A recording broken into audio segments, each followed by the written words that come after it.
నీతిమంతులారా యెహోవాను బట్టి ఆనందగానము చేయుడి స్తుతి చేయుట. యథార్థవంతులకు శోభస్కరము, సితారాతో యెహోవాను స్తుతించుడి. 10 తంతుల స్వరమండలముతో ఆయనను కీర్తించుడి. ఆయనను గూర్చి నూతన కీర్తన పాడుడి. ఉత్సాహధ్వనితో ఇంపుగా వాయించుడి. యెహోవా వాక్యము యథార్థమైనది, ఆయన చేయునదంతయు నమ్మకమైనది. ఆయన నీతిని న్యాయమును ప్రేమించుచున్నాడు. లోకము యెహోవా కృపతో నిండి ఉన్నది. యెహోవా వాక్కు చేత ఆకాశములు కలిగెను. ఆయన నోటి ఊపిరి చేత వాటి సర్వ సమూహము కలిగెను. సముద్ర జలములను రాశిగా కూర్చువాడు ఆయనే. అగాగా జలములను కొట్లలో కూర్చువాడు ఆయనే. లోకులందరూ యెహోవా యందు భయభక్తులు నిలుపవలెను. భూలోక నివాసులందరూ ఆయనకు వెరవలెను. ఆయన మాట సెలవీయగా దాని ప్రకారమాయెను. ఆయన వ్యాతల్పగాని కార్యము స్థిరపరచబడెను. అన్యజనముల ఆలోచనలను యెహోవా వ్యర్థపరచును. జనముల యోచనలను ఆయన నిష్ఫలములుగా చేయును.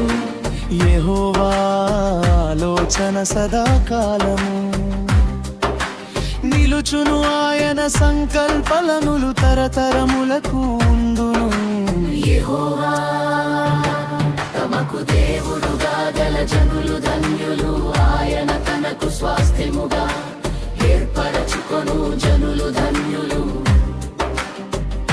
యెహోవా ఆకాశములో నుండి కనిపెట్టుచున్నాడు. ఆయన నరులందరిని దృష్టించుచున్నాడు. తానున్న నివాస స్థలములోను నుండి భూలోక నివాసులందరి వైపు ఆయన చూచుచున్నాడు.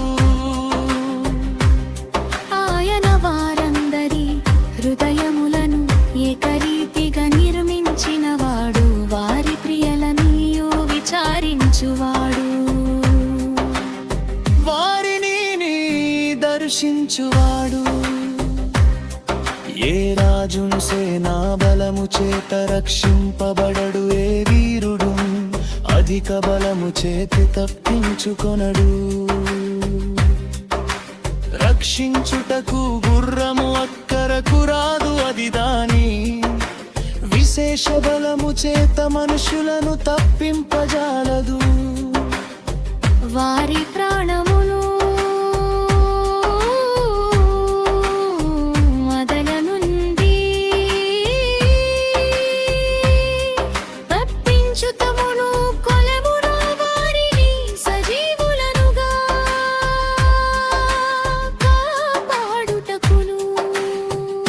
యెహోవా దృష్టి ఆయన యందు భయభక్తులు గల వారి మీదను, ఆయన కృప కొరకు కనిపెట్టు వారి మీదను నిలుచుచున్నది.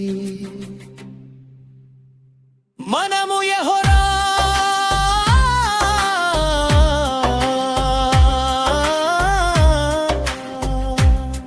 పరిశుద్ధ నామముందు నమ్మికయుంచి ఉన్నాము. ఆయనను పట్టమర హృదయము సంతోషించుచున్నది. మన ప్రాణము యెహోవా కొరకు కనిపెట్టుకొనుచున్నది. ఆయనే మనకు సహాయమును, మనకు కేడమునై ఉన్నాడు.